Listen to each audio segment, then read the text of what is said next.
Assalamualaikum warahmatullahi wabarakatuh. Alhamdulillahi rabbil alamin wa bihi nasta'in ala umuri dunya waddin.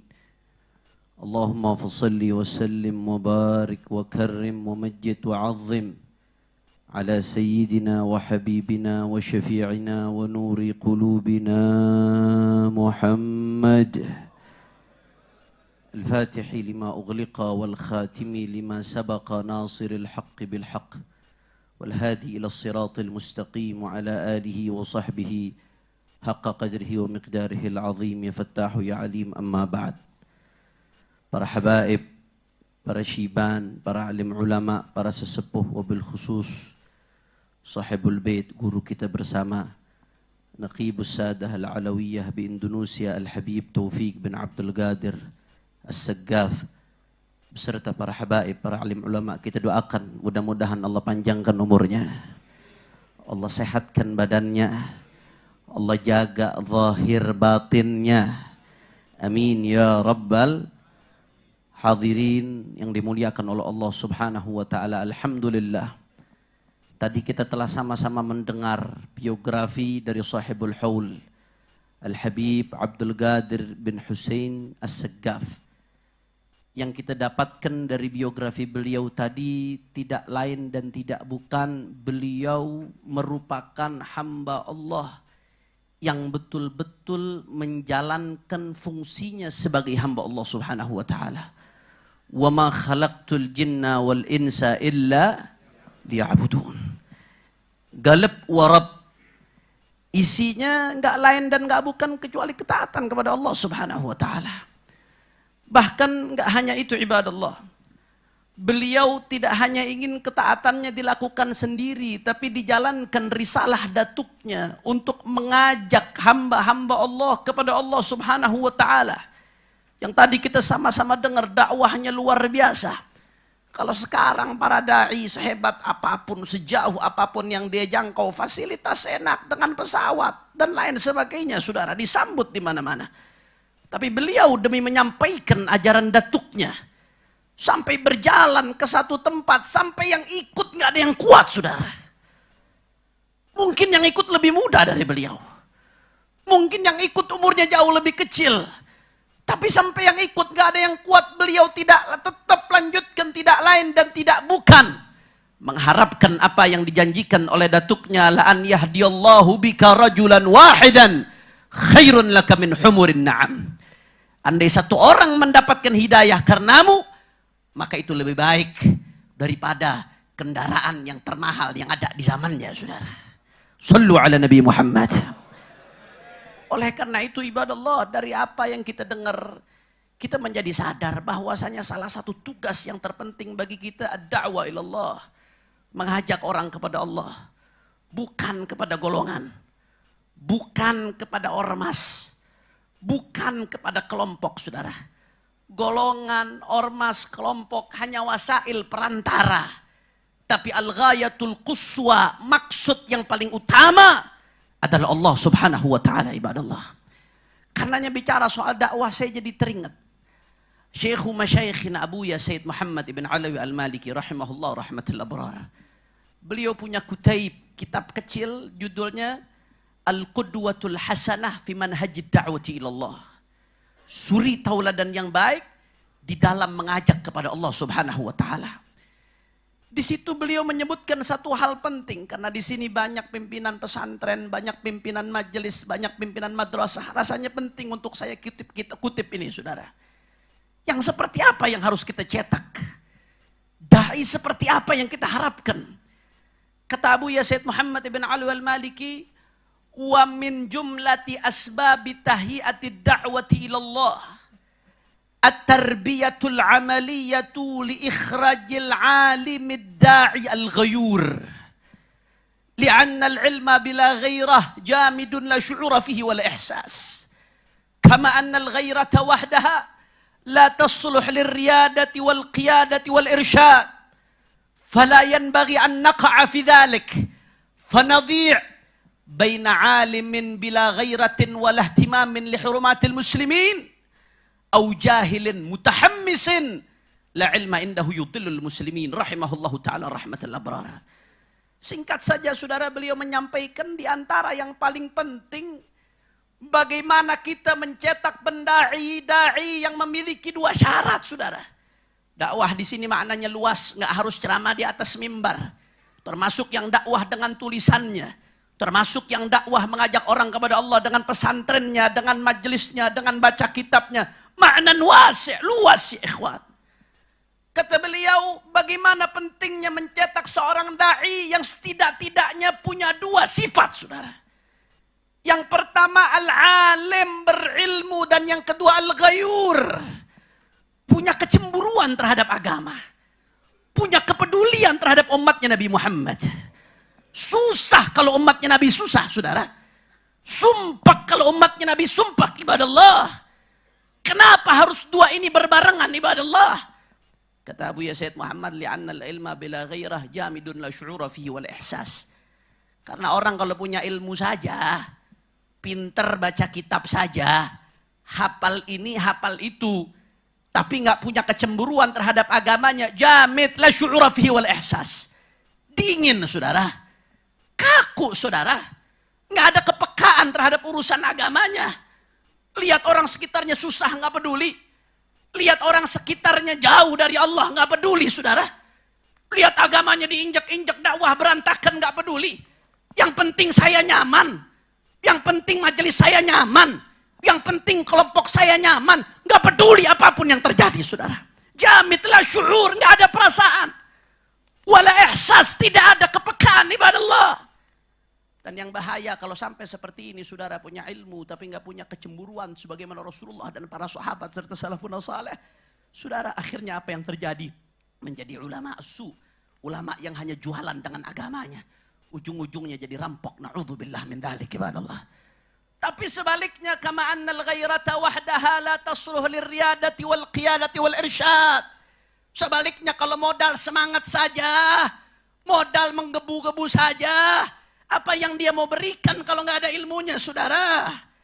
Keberanian tanpa ilmu jadinya tahawur saudara. Berani tapi nggak pakai ilmu, nggak terukur, ngawur jadinya. Yufsid akthar mimma yuslih. Lebih banyak merusak daripada memperbaiki ibadah Allah. La tasluh lil qiyadati wal riyadati wal irsyad. Faqidu syai' la yu'ti. Orang yang nggak punya, dia nggak punya ilmu, bagaimana mau ngajak umat? Mau ngajak kemana kalau nggak ngajak kepada syariatnya baginda Nabi Muhammad sallallahu alaihi wa ala alihi wa sahbihi wasallam. Oleh karena itu ibadah Allah, bagaimana caranya? Yuk sama-sama kita tanamkan di hati anak-anak kita, di hati santri-santri kita, di hati jamaah-jamaah kita, bagaimana dia mengenal syariatnya Nabi Muhammad. Tapi bukan hanya mengenal syariatnya Nabi Muhammad, baca sirahnya Rasulullah, baca perjuangannya Rasulullah, baca perjuangannya para sahabat, agar di hatinya ada pengorbanan saudara. Tahu bahwa yang namanya dakwah bukan sekedar enak-enakan, bukan sekedar dari mobil ke mobil, dari hotel ke hotel, dari acara ke acara, tapi ad-da'wah tadhiyah.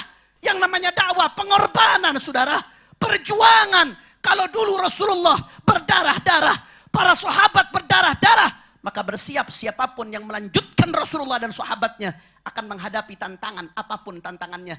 Nggak harus keras yang mendapatkan cobaan. Sekarang terbukti yang lembut-lembut pun dihajar juga saudara.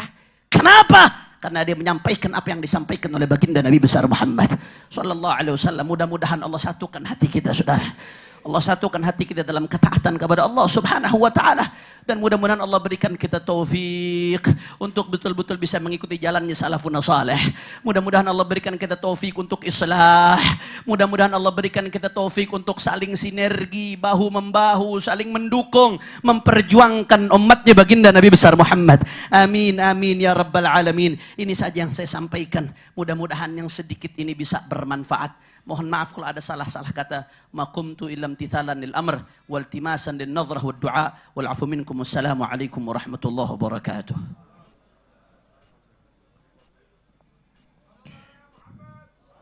Addi huquqan nas 'alaik wa la tutalib huquqakum 'alan nas.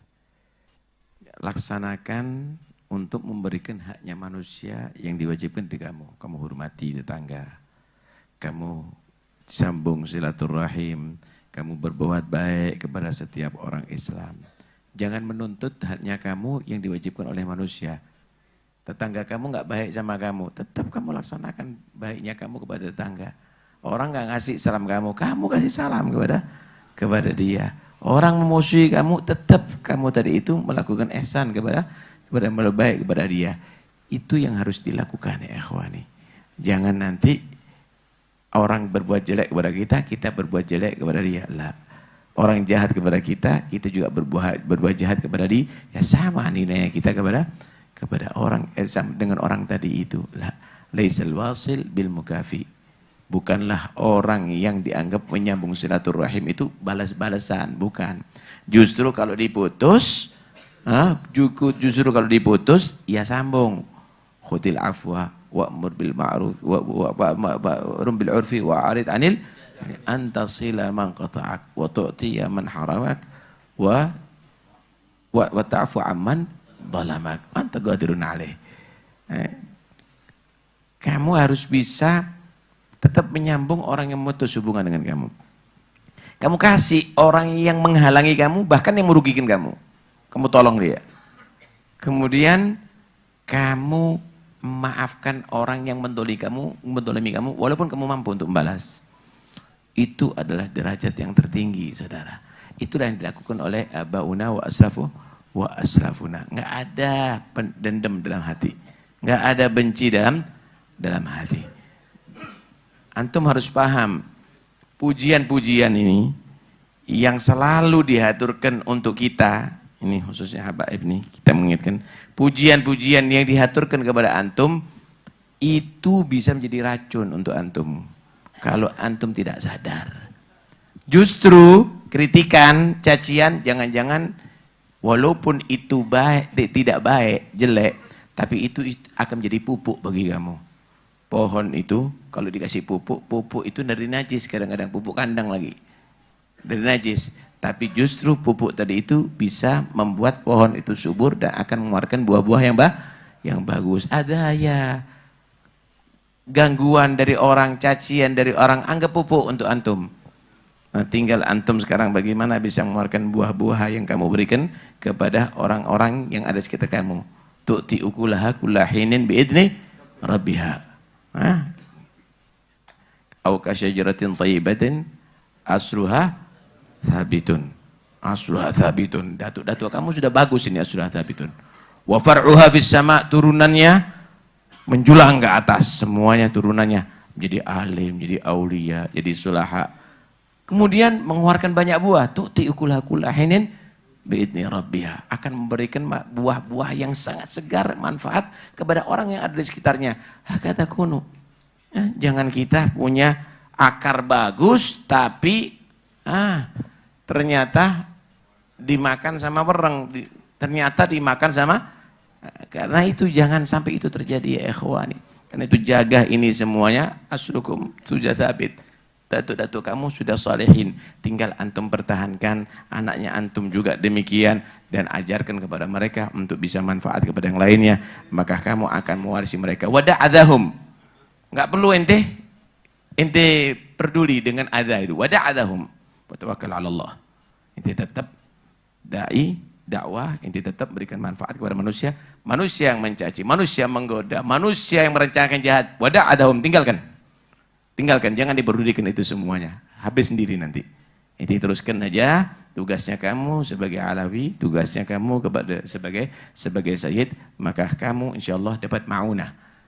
Dari aslafukum dapat ma'unah daripada Sayyidina Muhammad, dapat ma'unah dari Allah Subhanahu wa taala. Mudah-mudahan insyaallah Allah Subhanahu wa taala jadikan kita misalkan khairu khalaf li khairi salaf, turunan yang baik daripada datuk-datuk yang baik. Amin ya rabbal alamin. Ada permintaan surat Al-Fatihah lil bait al-barakah Fatimah binti